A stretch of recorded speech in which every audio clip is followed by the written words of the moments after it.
ॐ यश्छन्दसां वृषभा विश्वरूपः छन्दोऽभ्योऽध्यमृता बभूव समेन्द्रो मेधया शृणोतु अमृतस्य देवधारणो भूयासम् शरीरं मे विचर्षणम् जिह्वा मे मधुमत्तमा कर्णाभ्याम्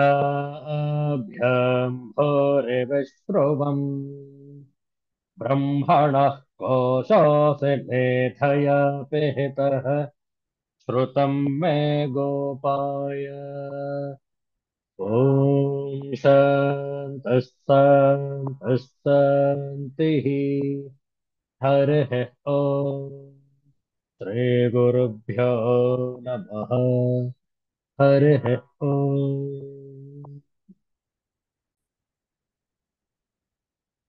Universal prayer. Let's stand this together. O hidden light, vibrant in every atom. O hidden light, shining in every creature. O hidden love, embracing all in oneness. May each who feels himself as one with thee know he is also one with every other. Om Shanti, Shanti, Shanti. ನವರಾತ್ರಿಯ 6ನೆಯ ದಿವಸ ಆಶ್ವಯುಜ ಶುದ್ಧ ಷಷ್ಠಿ ಆದಿತ್ಯವಾಸರ September ತಿಂಗಳ 28ನೆಯ ತಾರೀಕು 2025ನೇ ಇಸವಿ. ಈ ಶುಭ ಆದಿತ್ಯವಾಸರದಂದು ಶ್ರೀ ವಿಷ್ಣು ಸಹಸ್ರನಾಮದ ಮುಂದುವರಿದ 10 ಶ್ಲೋಕಗಳ ಪಾರಾಯಣ 91ರಿಂದ 100ನೇ ಶ್ಲೋಕದವರೆಗೆ ಒಟ್ಟಿಗೆ ಪಾರಾಯಣ ಮಾಡುವ. ಮೊದಲಿಗೆ ಒಂದು ಧ್ಯಾನ ಶ್ಲೋಕ.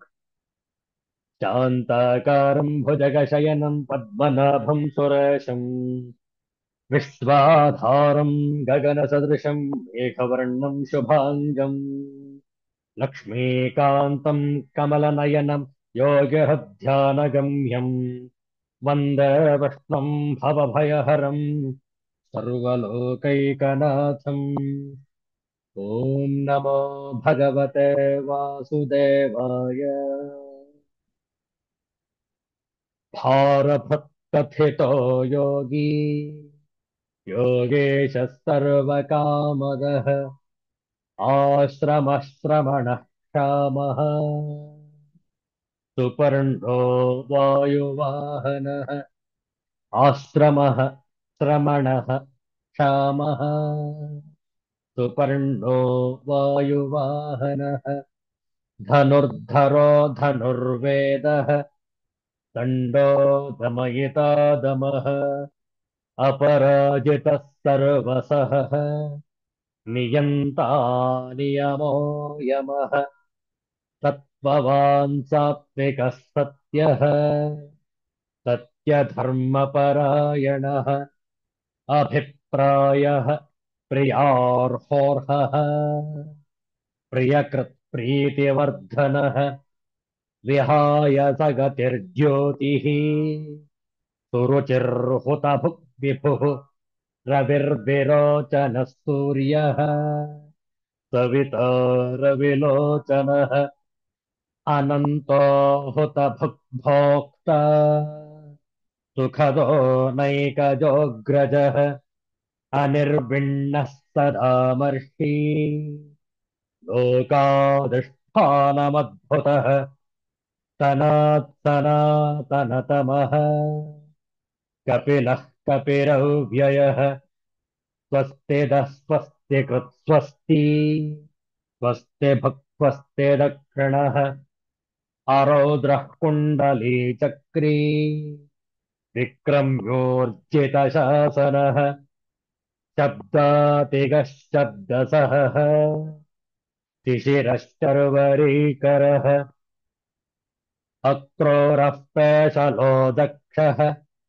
दक्षिणः क्षमिणाम्बरः दक्षिणः क्षमिणाम्बरः विद्वत्तमो वीतभयः पुण्यश्रवणकीर्तनः उत्तारणो दुष्कृतिः पुण्यो दुःस्वप्ननाशनः वीरः रक्षणः सन्तः जीवनः पर्यवस्थितः अनन्तरूपोऽनन्तश्रीः अनन्तरूपोऽनन्तश्रीः जितमन्युर्भयापहः चतुरस्रो गभीरात्मा विदिशो व्यादिशो दिशः ॐ शान्तिः शान्तिः शान्तिः हरिः ॐ श्रीगुरुभ्यो नमः हरिः ॐ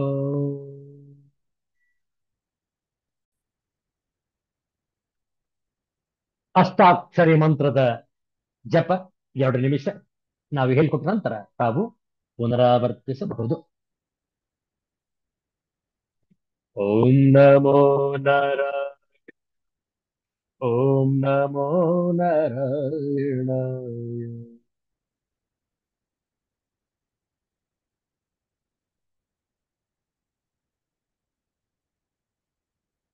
ಓಂ ನಮೋ ನಾರಾಯಣಾಯ ಓಂ ನಮೋ ನಾರಾಯಣಾಯ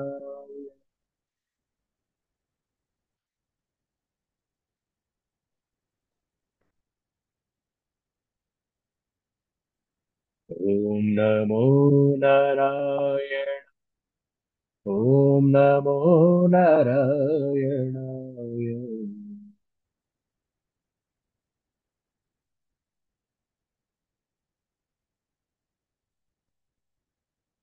ಓಂ ನಮೋ ನಾರಾಯಣಾಯ ಓಂ ನಮೋ ನಾರಾಯಣ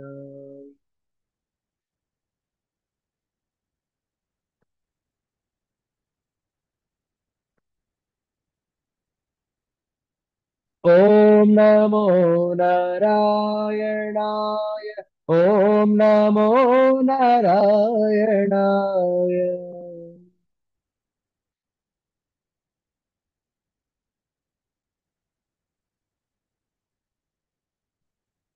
ಓಂ ನಮೋ ನಾರಾಯಣಾಯ ಓಂ ನಮೋ ನಾರಾಯಣ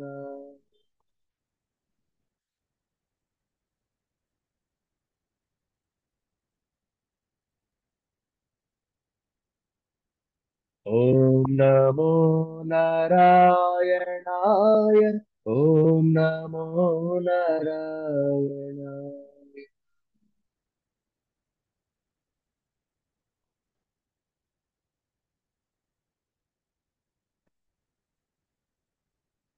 ಓಂ ನಮೋ ನಾರಾಯಣ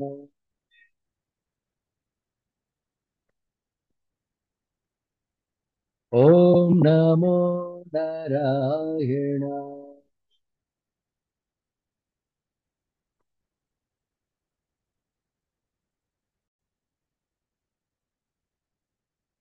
ನವರಾತ್ರಿಯ ಈ ಶುಭ ಸಂದರ್ಭದಲ್ಲಿ ಶಾರದಾ ಮಾತೆಯ ಒಂದು ಭಜನೆಯನ್ನು ಹಾಡೋಣ. ಹಿಂದಿ ಭಾಷೆಯಲ್ಲಿದೆ, ನಾವು ಹೇಳಿಕೊಡ್ತೇವೆ, ತಾವು ಪುನರಾವರ್ತಿಸಬಹುದು. ಆ, ಹೇ ಶಾರದೆ ಮಾ ಹೇ ಶಾರದೆ ಮಾ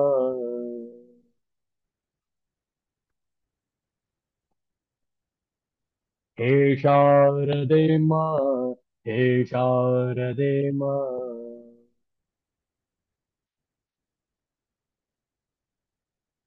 अज्ञानता से हमें तार दे माँ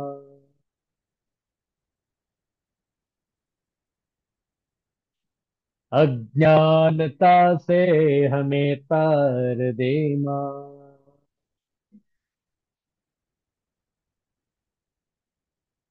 तू स्वर की देवी है संगीत तुझसे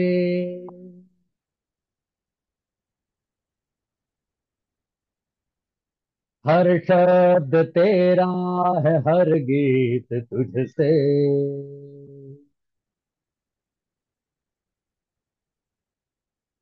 हम हैं अकेले, हम हैं अधूरे।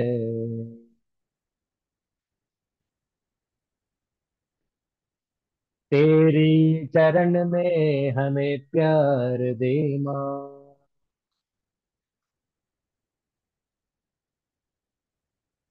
हे शारदे माँ, हे शारदे माँ।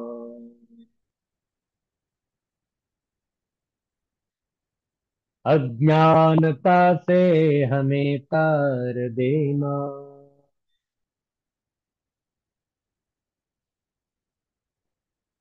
मुनियों ने समझी, गुणियों ने जानी।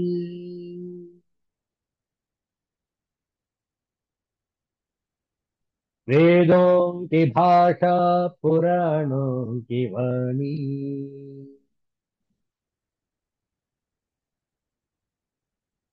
हम भी तो समझे, हम भी तो जाने।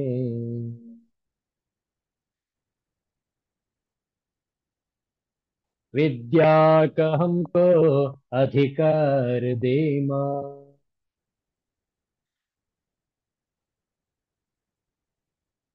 हे शारदे माँ, हे शारदे माँ।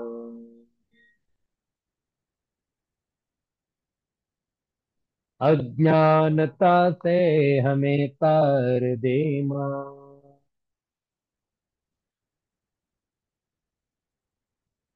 तू श्वेत वर्णी कमल पे विराजे।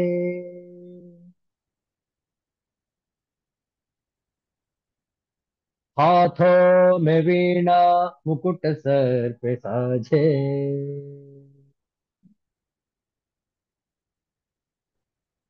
मन से हमारे मिटा के अंधेरे।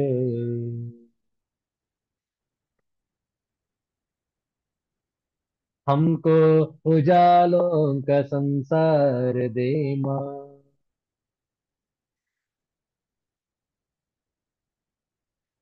हे शारदे माँ, हे शारदे माँ।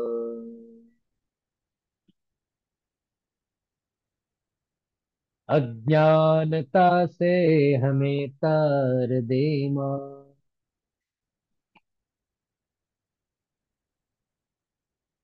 अज्ञानता से हमें तार दे माँ।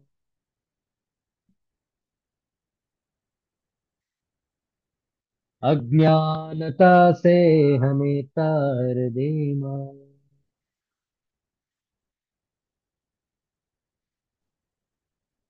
जगदम्बा माता की जय।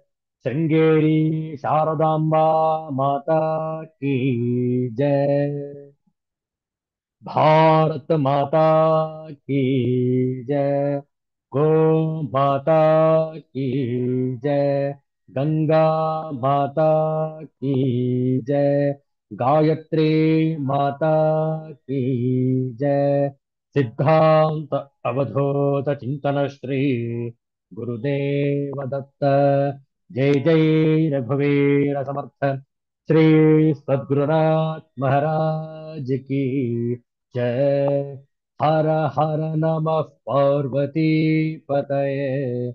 हर हर महादेव।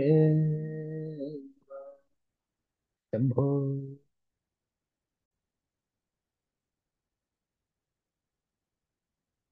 ನವರಾತ್ರಿಯ ಈ ಸಂದರ್ಭದಲ್ಲಿ ಶ್ರೀಮದ್ ಭಗವದ್ಗೀತೆಯ 16ನೇ ಅಧ್ಯಾಯದ ಆರಂಭ. ಇಂದು ಸೆಪ್ಟೆಂಬರ್ 28, 2025 ಇಸವಿ, ಅಷ್ಟಯುಜ ಶುದ್ಧ ಷಷ್ಠಿ.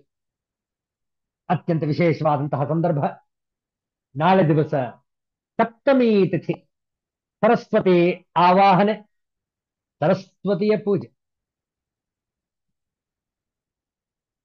ಇಂತಹ ಶ್ರೇಷ್ಠವಾದಂತಹ ನಾಡ ಹಬ್ಬದ ದಸರೆಯ ಸಂದರ್ಭದಲ್ಲಿ ಶ್ರೀಮದ್ ಭಗವದ್ಗೀತೆಯ ಷೋಡಶೋಧ್ಯಾಯದ ಕೆಲವು ಶ್ಲೋಕಗಳ ಪಾರಾಯಣ. ಪ್ರತಿಯೊಂದು ಶ್ಲೋಕವನ್ನು ಹೇಳಿಕೊಡ್ತೇವೆ, ತಾವು ಪುನರಾವರ್ತಿಸುವುದು. ಓಂ ಶ್ರೀ ಪರಮಾತ್ಮನೇ ನಮಃ.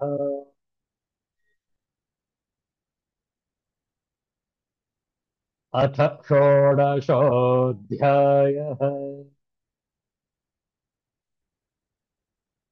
दैवासुरसम्पद्विभागयोगः.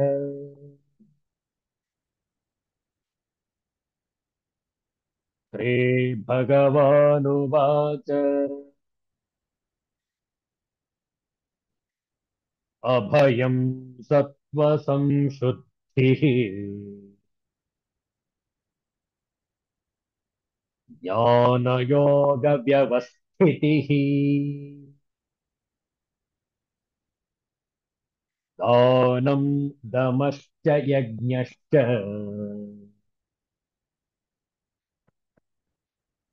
स्वाध्यायस्तप आर्जवम्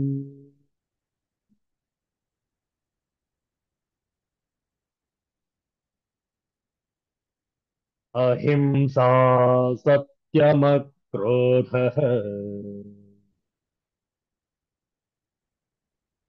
त्यागश्चान्तिरपैशुनम् दया भूतेष्वलोलुप्त्वम्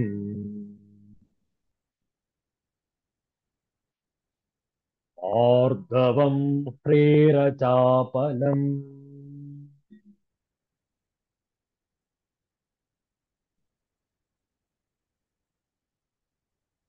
तेजः क्षमा धृतिः शौचम् अद्रोहो नातिमानिता भवन्ति सम्पदं दैवी अभिजातस्य भारत.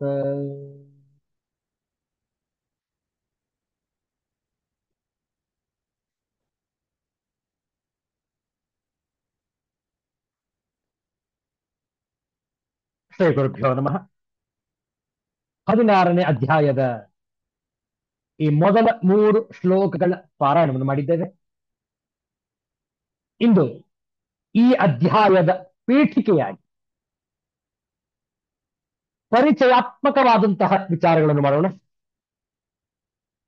ಈ ಅಧ್ಯಾಯದ ಹೆಸರು ದೈವ ಆಸುರ ಸಂಪತ್ ವಿಭಾಗ ಯೋಗ.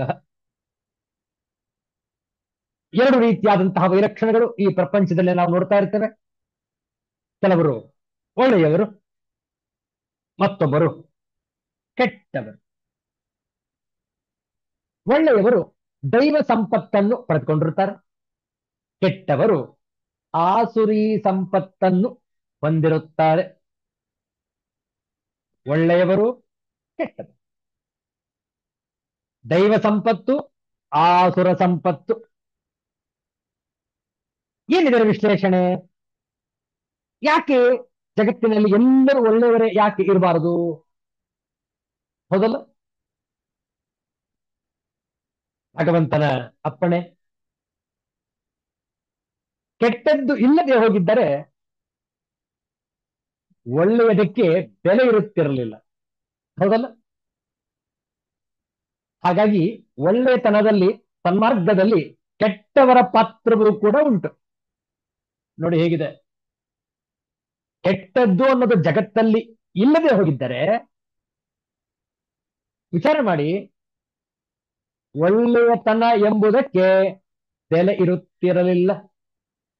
ಈ ಅಧ್ಯಾಯದಲ್ಲಿ ಪರಮಾತ್ಮನನ್ನು ಪ್ರಾಪ್ತಿ ಮಾಡಿಕೊಳ್ಳಲು ಬೇಕಾದಂತಹ ಸದ್ಗುಣ ಸದಾಚಾರಗಳನ್ನು ತಿಳಿದುಕೊಂಡು ಅವುಗಳನ್ನು ಗಳಿಸಲು ಹಾಗೂ ಗಳಿಸಿದ ಸದ್ಗುಣ ಸದಾಚಾರಗಳನ್ನು ಅಭಿವೃದ್ಧಿಗೊಳಿಸಿಕೊಳ್ಳಲು ಅನುಕೂಲ ಆಗುವಂತಹ ದೈವ ಸಂಪತ್ತುಗಳ ವರ್ಣನೆ ಇದೆ.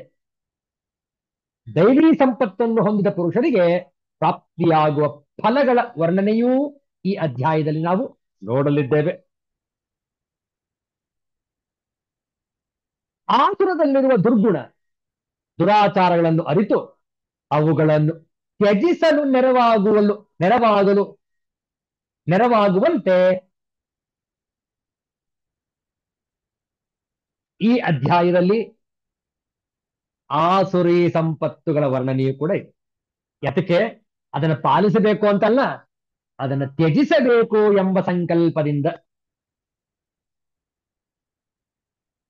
ಆಸುರಿ ಸಂಪತ್ತಿನ ವರ್ಣನೆ ಇದೆ. ಆಸುರಿ ಸಂಪತ್ತನ್ನು ಹೊಂದಿದ ಜನರಿಗೆ ಒದಗುವ ದುರ್ಗತಿಗಳ ವಿವರಣೆಗಳಿವೆ. ದೈವಿ ಸಂಪತ್ತನ್ನು ಮತ್ತು ಆಸುರಿ ಸಂಪತ್ತನ್ನು ವಿಭಾಗ ಮಾಡಿ ವರ್ಣಿಸಲಾಗಿದೆ.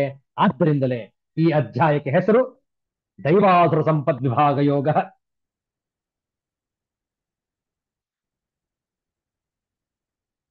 7ನೇ ಅಧ್ಯಾಯದಲ್ಲಿ ಹಾಗೂ 9ನೇ ಅಧ್ಯಾಯದಲ್ಲಿ ನಾವು ಈ ದೈವಿ ಪ್ರಕೃತಿಯುಳ್ಳ ಮಹಾತ್ಮರು ಭಗವಂತನನ್ನು ಭಜಿಸುವ ಹಾಗೂ ಭಗವಂತನನ್ನು ಪ್ರಾಪ್ತಿ ಮಾಡಿಕೊಳ್ಳುವ ಮಾರ್ಗಗಳನ್ನು ತಿಳಿಸಿಕೊಟ್ಟಿದ್ದಾರೆ. ಆಸುರಿ ಗುಣಗಳುಳ್ಳ ಮೂಢ ಜನರು ಭಗವಂತನ ಭಜನೆ ಉಪಾಸನೆಗಳನ್ನು ಮಾಡುವುದಿಲ್ಲ, ಭಗವಂತನನ್ನು ತಿರಸ್ಕರಿಸುತ್ತಾರೆಂದು ಆಗಲೇ ವಿಚಾರ ಮಾಡಿದ್ದೇವೆ 7ನೇ ಅಧ್ಯಾಯದಲ್ಲಿ, 9ನೇ ಅಧ್ಯಾಯದಲ್ಲಿ. ಆದರೆ ಈ ಎರಡೂ ಪ್ರಕಾರದ ಮನುಷ್ಯರ ಗುಣ ಲಕ್ಷಣಗಳನ್ನು ಆಗ ತಿಳಿಸಿರಲಿಲ್ಲ. ಈಗ ಈ ಅಧ್ಯಾಯದಲ್ಲಿ ಸಂಪೂರ್ಣ ವಿವರಣೆ ಇದೆ. ಆದ್ದರಿಂದ ಭಗವಂತನು ದೈವೀ ಪ್ರಕೃತಿಯನ್ನು ಪಡೆದು ಭಗವಂತನೆಡೆಗೆ ಸಾಗುವ ಮಹಾತ್ಮರ ಮತ್ತು ಆಸುರಿ ಪ್ರಕೃತಿಯನ್ನು ಹೊಂದಿದ್ದು ನರಕಗಳೆಡೆಗೆ ಸಾಗುವ ಅಜ್ಞಾನಿಗಳ ಸ್ವಭಾವ ಗುಣ ಲಕ್ಷಣಗಳನ್ನು ವಿವರವಾಗಿ ಉಪದೇಶಿಸಲು ಈ ಅಧ್ಯಾಯ ಆರಂಭವಾಗಿದೆ. ನೋಡಿ ಎಷ್ಟು ಚೆನ್ನಾಗಿದೆ ಪೀಠಿಕೆ. ಕೆಟ್ಟದ್ದು ಇರುವುದರಿಂದಲೇ ಒಳ್ಳೆಯದಕ್ಕೆ ಬೆಲೆ. ಬಹುಶಃ ಅಧಿಕಾಂಶ ಜನರು ಕೇಳುವ ಪ್ರಶ್ನೆ, ಸ್ವಾಮೀಜಿ, ಕೆಟ್ಟವರು ಕೆಟ್ಟದ್ದನ್ನು ಮಾಡ್ತಾ ಇದ್ರು ಕೂಡ ಅವ್ರು ಚೆನ್ನಾಗೇ ಇರ್ತಾರಲ್ಲ, ಅವರು ಲಕ್ಷಣವಾಗೇ ಇರ್ತಾರಲ್ಲ, ಅವ್ರಿಗೇನು ಆಗೋದಿಲ್ಲ, ಕೆಟ್ಟದನ್ನ ಮತ್ತೆ ಮತ್ತೆ ಮಾಡ್ತಾ ಇರ್ತಾರೆ, ಮತ್ತಷ್ಟು ಚೆನ್ನಾಗೇ ಇರ್ತಾರಲ್ಲ? ಇಲ್ಲ, ಈ ವಿಚಾರ ಸರಿಯಲ್ಲ. ಕೆಟ್ಟದ್ದು ಮಾಡಿದ್ದರೆ ಕೆಟ್ಟದ್ದೇ ಫಲ, ಇದರಲ್ಲಿ ಯಾವ ವ್ಯತ್ಯಾಸವೂ ಇಲ್ಲ. ಮಾಡಿದ್ದುಣ್ಣೋ ಮಹಾರಾಯ. ಕರ್ಮ ಫಲ ಸಿದ್ಧಾಂತ ಏನ್ ಹೇಳುತ್ತೆ? ನಾವು ಏನು ಮಾಡ್ತೀವಿಯೋ ಅದನ್ನೇ ಉಣ್ಣಬೇಕು. ಜೈಸೆ ಕರ್ನಿ ವೈಸೆ ಭರ್ನಿ. ಹೇಗೆ ಮಾಡ್ತೀವಿಯೋ ಹಾಗೆ ಅನುಭವಿಸಬೇಕು. ಮತ್ತೊಬ್ಬರಿಗೆ ಕಿರುಕುಳ ನೋವನ್ನು ಕೊಟ್ಟರೆ ನಮಗೂ ಕೂಡ ಕಿರುಕುಳ ನೋವೇ ಆಗುವುದು. ಪುಣ್ಯ ಕಾರ್ಯಗಳನ್ನು ಮಾಡಿ ದಾನ ಧರ್ಮ ದಯೆ, ನಮಗೂ ಕೂಡ ಅದೇ ರೀತಿಯಲ್ಲಿ ಫಲವು ವಾಪಸ್ಸಾಗುವುದು. ವಿಚಾರ ಮಾಡಿ. ಅತ್ಯಂತ ಸೊಗಸಾದಂತಹ ವರ್ಣನೆ ಈ ಅಧ್ಯಾಯದಲ್ಲಿ ನಾವು ನೋಡಲಿದ್ದೇವೆ. A very, very beautiful introduction for this chapter. Very beautifully explained by Swami Chinmayanji Maharaj.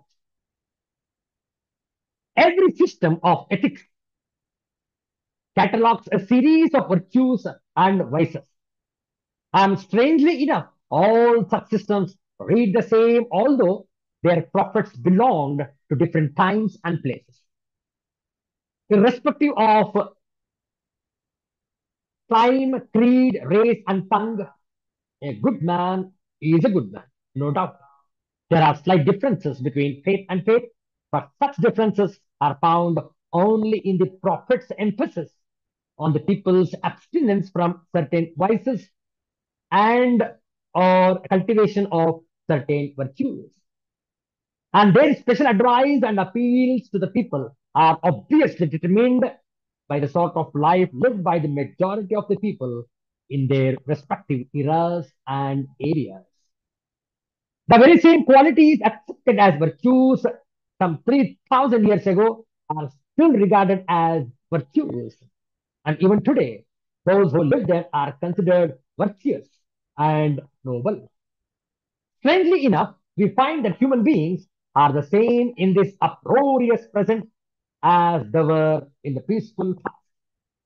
In this chapter, the entire mankind of all times and of all ages has been classified under three types: the divinely good devas, the diabolically fallen asuras, and the incredibly indifferent rakshasas. However, the Rakshasic type is not taken up for discussion in the following stanzas, most probably because for that type, no conscious self-development program is ever possible unless it is broken, recast, and molded again by the relentless hand of adversity. Earlier in chapter 9, we had a discussion in which Krishna explained the three kinds of nature of the sentient beings, prakritis. Later on, in chapter 13, the field of experience, Kshetra, and the knower of the field, Kshetrajna, were discussed in detail. In conclusion, it was established that the subject, the knower, is one in all fields. The natural question of a brilliant intellect at this stage of discussion could only be how and why the experiences are so varied from individual to individual, even though the subject is one and the same. It was explained in chapter 14, Gunatraya Vibhaga Yoga, that the field being under the influence of different temperaments, gunas, no two individuals can experience a given field of happenings in the same. After thus discussing exhaustively how the fields of experience differ from one another under changing temperaments, we had a discourse from the Gita Acharya in chapter 15 on the essential nature of the infinite and the eternal subject, the knower of the field. This Purushottama had been ably painted therein as the transcendental state of perfection and as pure knowledge. Naturally, therefore, in the logical development of thought in the Gita, this chapter discusses the types of manifestations that are available in the living world when the same knower, the one eternal spirit, expresses itself through various fields. The logic of the 16th chapter, Daiva Asura Sampati Bhaga Yoga, can generally be a bit confusing to all hasty students. And there are daring critics who have come to the conclusion that more often than not, the divine song of the Lord is a rambling poem. This is very unfair. The sequence in the thought development in chapter 16 is from the ideas not yet concluded in chapter 9 and from the ideas merely touched upon during the explanations in the preceding three chapters. Another severe Another severe criticism generally leveled against Hindus is that as believers in the non-dual reality, Advaita Siddhanta, the Brahman, they have no respect for moral and ethical values. Some critics compare the devotional religions, Semitic or otherwise, with Vedanta and desperately strive to establish an unsubstantiated superiority for themselves. But here, a lie is given to this criticism. How consistently Vedanta insists upon the moral virtues as a prerequisite even for entering its portals is evident from the chapters of Srimad Bhagavad Gita. And this chapter will reveal how exhaustively the rishis had pointed out the mental contents of the good as compared with those that of the evil.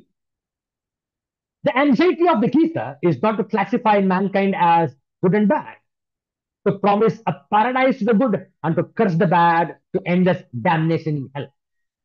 The qualities enumerated here are the result of scientific observations made in the physical, mental, and intellectual behaviors. When life, the knower, pulsates through a disciplined field and an undisciplined field of experience. A very, very beautiful introduction. ಈ ದೈವಾಸುರ ಸಂಪತ್ ವಿಭಾಗ ಯೋಗದಲ್ಲಿ ಯಾವ್ಯಾವುದನ್ನು ಅಳವಡಿಸಿಕೊಳ್ಳಬೇಕು ನಾವು ವಿಚಾರ ಮಾಡಬೇಕು, ಯಾವ್ಯಾವುದನ್ನು ಅಳವಡಿಸಿಕೊಳ್ಳಬಾರದು ಅನ್ನುವುದನ್ನು ಕೂಡ ನಾವು ವಿಚಾರ ಮಾಡಬೇಕಾಗಿದೆ. ಕಗ್ಗದ ಮುಕ್ತಕದಲ್ಲೂ ಕೂಡ ಸನ್ಮಾನ್ಯ ಡಾಕ್ಟರ್ ಡಿ ವಿ ಗುಂಡಪ್ಪನವರು ಬಹಳ ಚಂದದಲ್ಲಿ ತಿಳಿಸ್ತಾರೆ, ಎರಡೂ ಕೂಡ ಬೇಕು ನಮಗೆ. ಆಗಲೇ ಈ ಪ್ರಕೃತಿಯ ಶೃಂಗಾರದ ಸೊಬಗನ್ನು ನಾವು ಅನುಭವಿಸಬಹುದು. ನೋಡಿ ಹೇಳ್ತಾರೆ, ನೀಳುಗೆರೆ ಬಳು ಬಳುಕೆ ಕಡಲ ತೆರೆಯೊಯ್ಯಾರ ತಾಳಲಯ ಸೇರೆ ರಾಗರ ನಾಟ್ಯ ಧಾಟಿ ಗೋಳದ ಜ್ವಾಲೆಯಂ ಗಗನ ಪಟ ಸಿಂಗಾರ ವೈಲಕ್ಷಣದೊಳಿಂಬ ಮಂಕುತಿಮ್ಮ ವೈಲಕ್ಷಣದೊಳಿಂಬ ಮಂಕುತಿಮ್ಮ ಮಂಕುತಿಮ್ಮ ಮಂಕುತಿಮ್ಮ. ಕಡಲ ತೆರೆಯೊಯ್ಯಾರ, ಕಡಲ ತೆರೆಯ ಒಯ್ಯಾರ, ವೈಲಕ್ಷಣದೊಳಿಂಬು, ವೈಲಕ್ಷಣದಳೋ ಇಂಬು, ನೀಳುಗೆರೆ ನೇರಗೆರೆ, ಒಯ್ಯಾರ ಬಳುಕುವಿಕೆ, ಬಳುಕುವಿಕೆ, ಗೋಳದ ಜ್ವಾಲೆಯಂ ಸದಾ ಉರಿಯುತ್ತಿರುವ ನಕ್ಷತ್ರಗಳು, ಗಗನಪಟ ಆಕಾಶ, ಇಂಬು ಸಹಾಯ ಒತ್ತಾಸೆ. ಕಡಲಂಚಿನಲ್ಲಿ ಕಾಣುವ ನೇರವಾದ ಗೆರೆ ಹೇಗೆ ಕಡಲಲ್ಲಿ ತೆರೆಯದ್ದಾಗ ಒಂದು ಬಾರಿ ಬಳುಕಿ ನೋಡುಗರಿಗೆ ಆನಂದವನ್ನು ನೀಡುತ್ತದೋ, ಹೇಗೆ ರಾಗದ ಜೊತೆ ತಾಳ ಸೇರಿ ಲಯವಾಗಿ ನಾಟ್ಯ ಧಾಟಿಯಿಂದ ಮನವನ್ನು ರಂಜಿಸುತ್ತದೆಯೋ, ಪ್ರತಿಯೊಂದು ಉರಿಯುವ ಅಗ್ನಿಗೋಳಗಳಾಗಿದ್ದರೂ ಆಗಸದ ಪಟಲದಲ್ಲಿ ಉದ್ದಕ್ಕೂ ಹರಡಿ ನಕ್ಷತ್ರಗಳು ಒಂದು ಸುಂದರ ಚಿತ್ತಾರವನ್ನು ಮೂಡಿಸಿದೆಯೋ, ಹಾಗೆ ವಿಲಕ್ಷಣವಾದ ಪ್ರತಿಯೊಂದು ಈ ಜಗತ್ತನ್ನು ಸುಂದರವಾಗಿಸಲು ಇಂಬು ನೀಡುತ್ತಿವೆ ಎಂದು ಉಲ್ಲೇಖಿಸಿದ್ದಾರೆ ಮಾನ್ಯ ಗುಂಡಪ್ಪನವರು ಈ ಮುಕ್ತಕದಲ್ಲಿ. ನೀಳುಗೆರೆ ಬಳು ಬಳುಕೆ ಕಡಲ ತೆರೆಯೊಯ್ಯಾರ ತಾಳಲಯ ಸೇರೆ ರಾಗದ ನಾಟ್ಯ ಧಾಟಿ ಗೋಳದ ಜ್ವಾಲೆಯಿಂ ಗಗನ ಪಟ ಸಿಂಗಾರ ವೈಲಕ್ಷಣದೊಳಿಂಬು ಮಂಕುತಿಮ್ಮ ಮಂಕುತಿಮ್ಮ. ಇಲ್ಲಿ ವಿಲಕ್ಷಣವೆಂದರೆ ವಿವಿಧ ಲಕ್ಷಣಗಳನ್ನು ಹೊಂದಿರುವ ಅನೇಕ ವಸ್ತುಗಳು ಒಂದೊಂದಕ್ಕೆ ಹೇಗೆ ಪೂರಕವಾಗಿವೆ ಎನ್ನುವುದೇ ಅರ್ಥ. ಸೃಷ್ಟಿಯ ಪ್ರತಿಯೊಂದು ಮತ್ತೊಂದರೊಡನೆ ಸಂಪರ್ಕಕ್ಕೆ ಬಂದಾಗ ಉಂಟಾಗುವ ಸುಂದರತೆಯೇ ಸೃಷ್ಟಿಯ ವಿಶೇಷ. ಭೂಮಿಯ, ಸೂರ್ಯನ, ನೀರಿನ ಸಂಪರ್ಕಕ್ಕೆ ಬಂದಾಗ ಒಂದು ಬೀಜ ಸಸಿಯಾಗಿ, ಗಿಡವಾಗಿ, ಮರವಾಗಿ, ಬಣ್ಣ ಬಣ್ಣದ ಹೂಗಳಿಂದ, ರುಚಿಯಾದ ಹಣ್ಣುಗಳಿಂದ ಸುಂದರವಾಗಿ ಎಲ್ಲರಿಗೂ ಆನಂದವನ್ನು ನೀಡುತ್ತದೆಯಲ್ಲವೇ? ಹಾಗೆಯೇ ಸಕಲ ಜೀವರಾಶಿಗಳು ಮತ್ತೆಲ್ಲ ಜೀವರಾಶಿಗಳಿಗೂ ಆನಂದವನ್ನು ಕೊಡುತ್ತದೆ ಅಲ್ವೇ? ಹಾಗೆ ಆನಂದವನ್ನು ನೀಡುವುದೇ ಸೃಷ್ಟಿಯ ಪ್ರತಿಯೊಂದರ ಬದುಕಿನ ಸಾರ್ಥಕ. ನಮ್ಮ ಜೀವನದಲ್ಲೂ ಅಂತಹ ಮಧುರವಾದ ವಿಷಯಗಳನ್ನು ನಾವು ಎಲ್ಲ ಕಡೆಯೂ ನೋಡಬಹುದು. ನೋಡುವ ಮನಸ್ಸಿರಬೇಕು ಅಷ್ಟೇ. ಹಾರುವ ಹಕ್ಕಿ, ಬೀಸುವ ಗಾಳಿ, ಹೂ, ಹಣ್ಣು, ಗಿಡ, ಮರ, ನದಿ, ಝರಿ, ಕಾಡು, ಮೇಡು, ಪ್ರಾಣಿ, ಕೀಟ,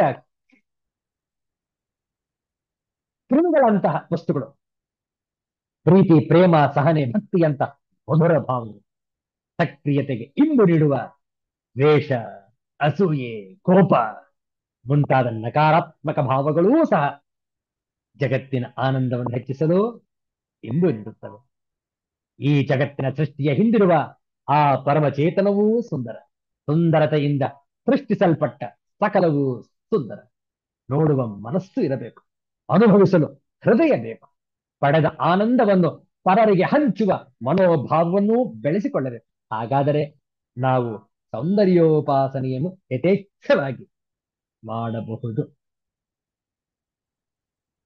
ಈ ಒಂದು ಪ್ರಕೃತಿಯ ವೈಲಕ್ಷಣಗಳು ಮತ್ತು ನಮ್ಮ ಮನಸ್ಸಿನ ಭಾವನೆಗಳು ಇವುಗಳಿಂದ ನಾವು ಕಲಿಯಬೇಕಾದದ್ದು ಬಹಳಷ್ಟಿದೆ. ನೋಡುವ ಮುಂದಿನ ವಾರ ಭೇಟಿಯಾದಾಗ ದೈವ ಸಂಪತ್ತುಗಳು ಯಾವ್ಯಾವು ಅನ್ನುವಂಥದ್ದನ್ನು ಮೊದಲು ನೋಡಿ ಆ ನಂತರ ಸುದೀರ್ಘವಾಗಿ ಆಸುರಿ ಸಂಪತ್ತನ್ನು ಕೂಡ ವಿಚಾರ ಮಾಡು. ಇಲ್ಲಿಗೆ ಇಂದಿನ ಸತ್ಸಂಗವನ್ನು ಸಂಪನ್ನಗೊಳಿಸೋಣ. ಶಾಂತಿ ಮಂತ್ರ. ಓಂ ಸರ್ವೇ ಭವಂತು ಸುಖಿನಃ, ಸರ್ವೇ ಸಂತು ನಿರಾಮಯಾಃ, ಸರ್ವೇ ಭದ್ರಾಣಿ ಪಶ್ಯಂತು, ಮಾ ಕಶ್ಚಿತ್ ದುಃಖಭಾಗ್ ಭವೇತ್. ಓಂ ಶಾಂತಿ ಶಾಂತಿ ಶಾಂತಿ. ಹರಿಃ ಓಂ. ಶ್ರೀ ಗುರುಭ್ಯೋ ನಮಃ. ಹರಿಃ ಓಂ. ಮತ್ತೆ ಭೇಟಿಯಾಗೋಣ. ಎಲ್ಲರಿಗೂ ಒಳಿತಾಗಲಿ, ಎಲ್ಲರಿಗೂ ಶುಭವಾಗಲಿ. ಜೈ ಶ್ರೀ ಗುರುದೇವ್.